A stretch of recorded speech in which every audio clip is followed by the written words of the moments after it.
Hey, so just another quick video, and this one I'm going to actually answer a question that I get asked a lot, which is, what does a bypass cable actually do or enable you to do? So very quickly, this is a bypass cable. I'm just sitting in the RAM, obviously. I haven't got this one installed, but generally this is the same one that you'll see in my other video.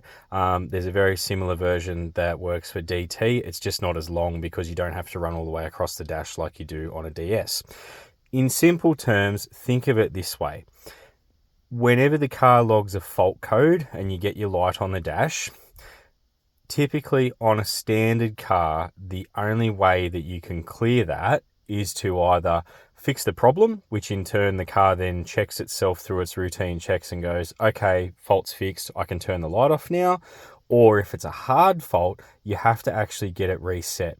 The way that dealers reset it, they connect to the body computer and they will force the reset of the fault code or identify the thing that's causing it in the first place, etc., etc.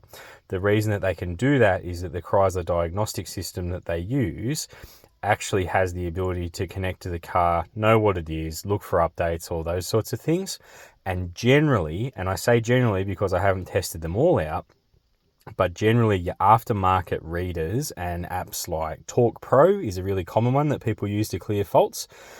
They don't have the ability to get through the security to basically force the clear of the code, if that makes any sense.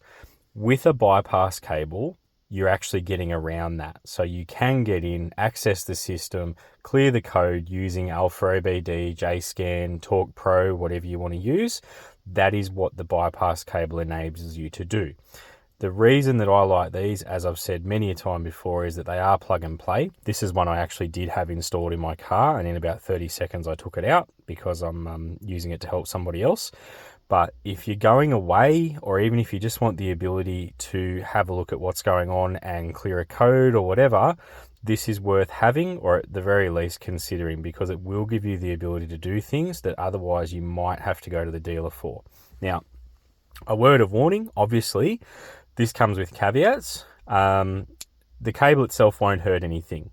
It's what you do with it that you need to either know what you're doing or know your limitations. Alpha OBD, as per one of the other videos, there's lots and lots of different settings in there. It's very easy to brick your body control unit if you set the wrong thing the wrong way. So just be careful, do research, err on the side of caution. The good thing about our cars is they're really common. They're not rare vehicles. So usually you can find someone that's either done something before or has a pretty good idea of what will or won't happen.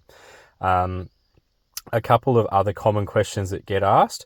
No, this cable will not enable you to tune your car or get it flash tuned.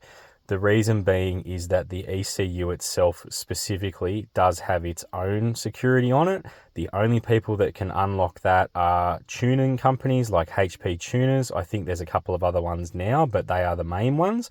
And it requires the ECU to be removed from the car and sent away for physical modification. So this won't get you in to do a reflash or a remap.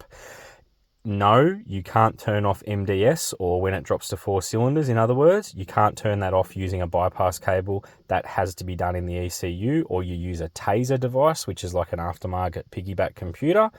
Other than that, typically this will do most things in terms of reading and clearing fault codes and also doing settings for things in the body computer. So that is things like the electrical components inside the car, like what your interior parts do, turning on functions, all those sorts of things. Generally, if you're adding parts and you need to enable a function that, say, this is a crew cab. Imagine if I put Laramie seats in it and I wanted it all to work, I'd use my bypass cable, I'd jump on Alpha OBD, I would tell the car, hey, these functions are now active, and they would work like they would in a normal car. So I hope that clarifies. Please do ask as many questions as you need to.